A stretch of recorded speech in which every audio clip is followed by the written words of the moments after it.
Hello, welcome to Go-Gib. Today we will learn the poem Daddy by Sylvia Plath. Let's first go through the poem. You do not do any more black shoe, in which I have lived like a food for 30 years, poor and white, barely daring to breathe or achoo. Daddy, I have had to kill you. You died before I had time. Marble heavy, a bag full of God, ghastly statue with one great toe, big as Frisco seal, and a head in the freakish Atlantic, where it pours bean green over blue. In the waters of beautiful Nauset, I used to pray to recover you, Archdu. In the German tongue in the police town, scrapped flat by the roller of wars, but the name of the town is common. My Polak friend says there are a dozen or two, so I never could tell where you put your foot, your root. I never could talk to you, the tongue stuck in my jaw. It stuck in a barbed wire snare, itch. I could hardly speak. I thought every German was you, and the language obscene. An engine, chuffing me off like a Jew to Dachau, Auschwitz, Belsen. I began to talk like a Jew. I think I may well be a Jew. The snows of the Tyrol, the clear beer of Vienna, are not very pure or true. With my gypsy ancestors and my weird love and my tarot pack, I may be a bit of a Jew. I have always been scared of you with your Luftwaffe, your gobbledigoe, and your neat mustache, and your Aryan eye, bright blue, Panzerman, oh you, not God but a swastika, so black no sky could squeeze through. Every woman adores a facist, the boot in the face, the brood heart of a brute like you. You stand at the blackboard, Daddy, in the picture I have of you, a cleft in your chin instead of your foot, but no less a devil for that. No, not any less the black man who bite my pretty red heart into two. I was 10 when they buried you. At 20 I tried to die and get back to you. I thought even the bones would do, but they pulled me out of the sack and they stuck me together with glue, and then I knew what to do. I made a model of you, a man in a black with a Mein Kampf look and a black of the rack and the screw. And I say, I do. So, Daddy, I am finally through, and black telephones off at the root, and voices just can't warm through. If I have killed one man, I have killed two. The vampire who said he was you and drank my blood for a year, 7 years if you want to know. Daddy, you can lie back now.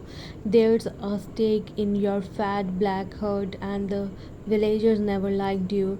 They are dancing and stamping on you. They always knew it was you. Daddy, you bastard, I am through. So now let us know a little about the poet Sylvia Plath.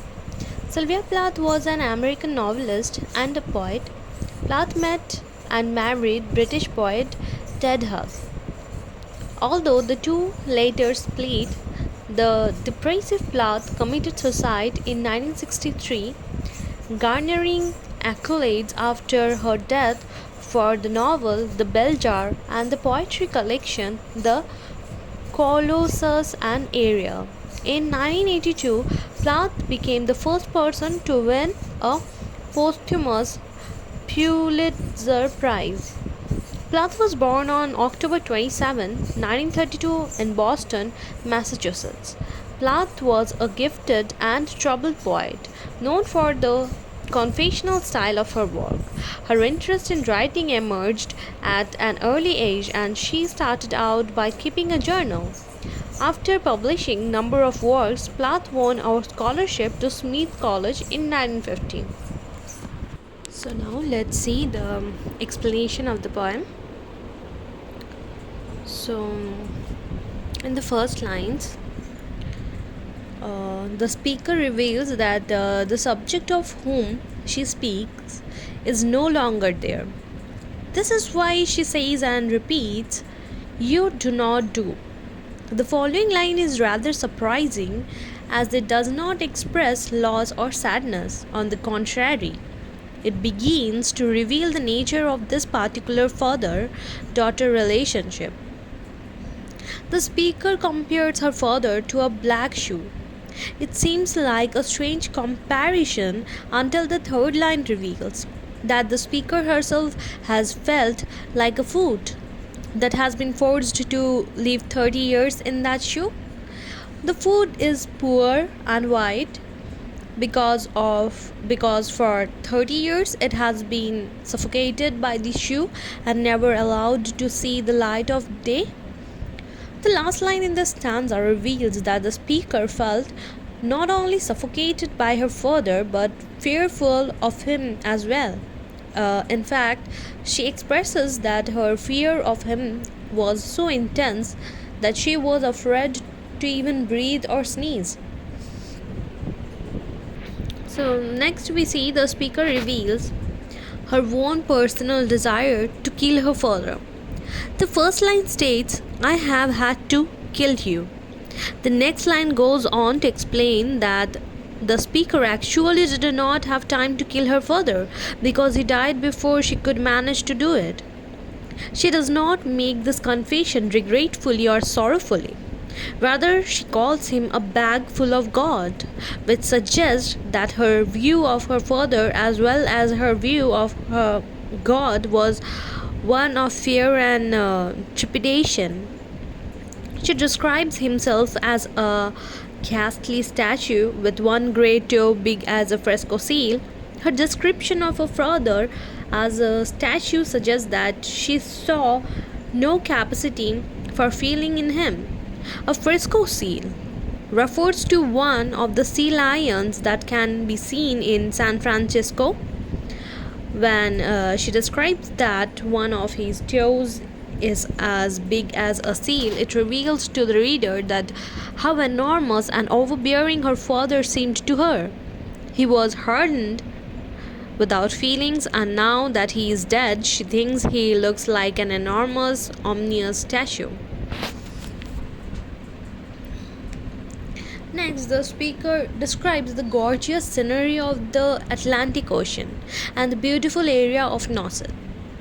However, she also uses the word freakish to precede her descriptions of the beautiful Atlantic Ocean.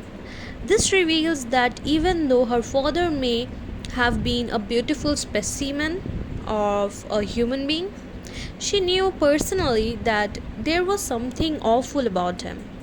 In the final two lines of the stanza, the speaker reveals that at one point during her father's sickness, she even prayed that he could recover. So, in this last line, that "Arch do," the last line of the stanza is a German phrase for "oh you." In the German tongue in the police town. Okay, so the speaker begins to wonder about how her father and his origins. The speaker knows that he came from a police town where German was the main language spoken. She explains that the town he grew up in had endured one war after another. She would never be able to identify which specific town he was from because the name of his hometown was common name. This stanza ends mid sentence. The speaker begins to explain that she learned something from her Polak friend. Then, then the speaker finishes what she began to explain in the previous stanzas by explaining that she learned from a friend that the name of the police town her father came from was a very common name. For this reason, she concludes that she would never tell where he put his foot. It's clear she will not ever be able to know exactly where his foot are from. She had never asked him because she could never talk to him. After this, the speaker then explains that she's afraid to talk to him She states, the tongue stuck in my jaw when explaining the way she felt when she wanted to talk to her father.